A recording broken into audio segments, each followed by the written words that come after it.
Hi, this is Christina. This is my third try recording this because I'm not used to how to do YouTube yet. But I am here to make a wedding guest book. My son and his beautiful bride are getting married next month. And I offered to make the wedding guest book because I love making books and because I thought that would be nice and personal.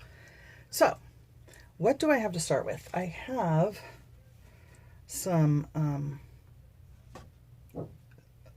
chipboard. It is 22 point, and I have some 140-pound watercolor that I want to put on it to make it white, and then I can put my background stuff.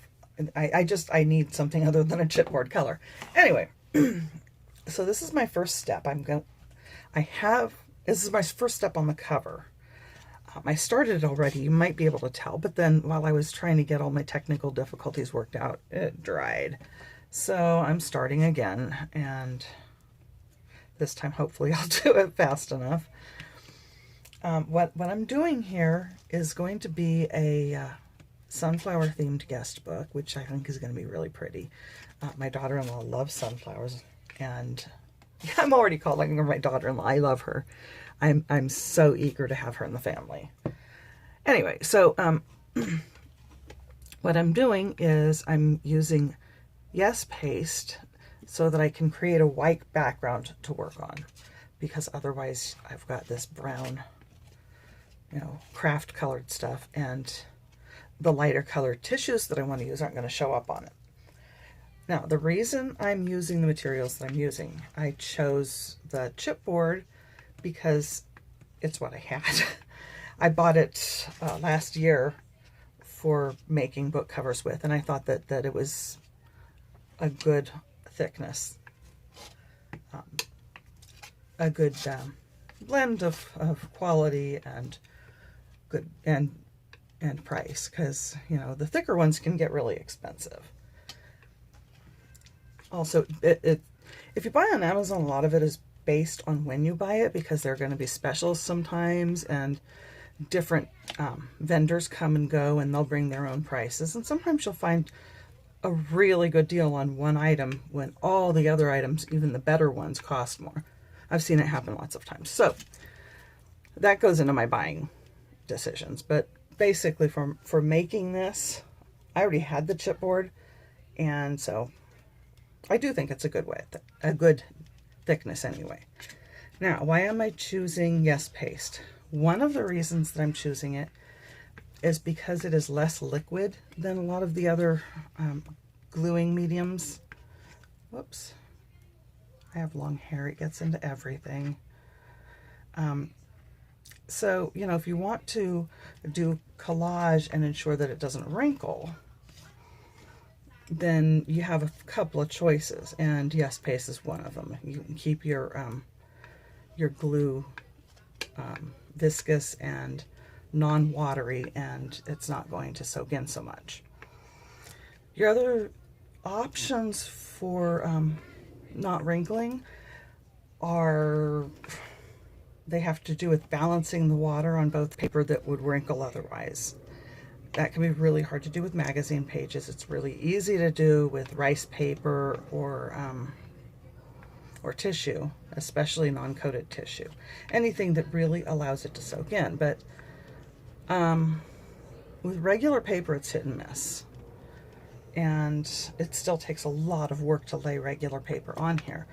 So I chose watercolor because it's thick and it is made for wet media. So it's not going to bat an eye at this really thick Yes Paste. Okay, so here comes the background. I need to wash my hands or something because I don't want to get this sticky paste all over the paper that I'm doing. So I'm opening it. Yeah, okay. Got a spray bottle. That'll work. I just need to get some of this off of my hands. So, and then wipe them on a towel that I have down here. And I'm spraying it.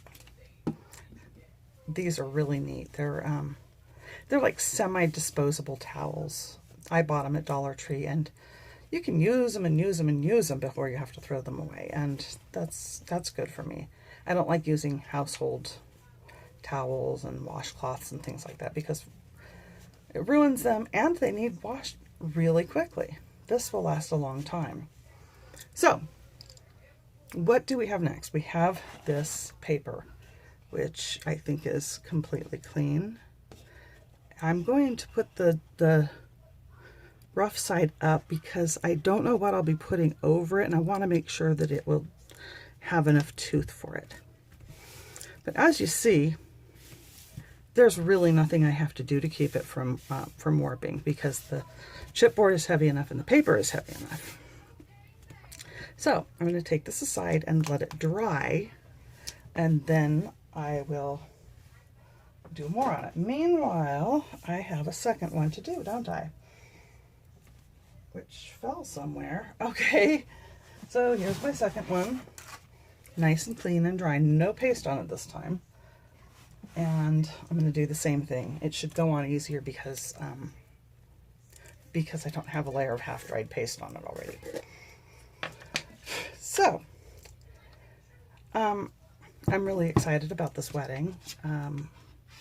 I have daughters that have gotten married, and I love my sons-in-law. And I'm still so happy that they chose so well. But this is my first son wedding, and I'm excited about it. I'm finally going to have a daughter-in-law. And, you know, there is a difference. I think that with a son-in-law, you can like them and be close to them and warm and friendly with them and everything, but there's still kind of a guardrail. I don't know, that's probably the wrong word, but they're still your relationship with them is entirely connected to your relationship with your daughter. And a daughter-in-law, because she's female, I can bond in a different way. I can bond more as a female thing, and I can be friends with her independently of my son. I don't have to rely on my son to bring her around, or I mean, because honestly, you know, if you're playing around and having fun, say you're sending fun messages to each other, if it's your son-in-law, it's a little bit weird. I don't know, maybe it's just me. I have some weird things about how I deal with men, I suppose. But with a daughter-in-law, you kind of closeness, I think, that is a different kind anyway. I mean, I do feel relatively close to my sons-in-law. But if I want a message to go to them, I will usually tell them. And if I want a message to my daughters, I will always tell my daughters. Or if it's a message to both, I will tell my daughters. But a daughter-in-law, I can talk to her almost as easily as I can talk to my own child. So, I don't know, that's really exciting to me. And I am so looking forward to it. It's going to be a beautiful wedding. They're having a sunflower theme, and she is an amazing planner. So I can't wait for that too. I'm hoping that some out-of-town family will be coming, although I suspect they won't. Everybody's having hard times today. But I would sure love to see them if they do. Okay, I'm ready to put the paper on. Hopefully it goes on as seamlessly as the last one did, and I see no reason why it shouldn't. So because it's going to be a little hard to move a whole heavy sheet once it's pasted, I want to get it on really straight as possible. I mean, it's not a huge deal because I'm going to trim this more to be the right size, but I'm going to trim it after I have decorated it.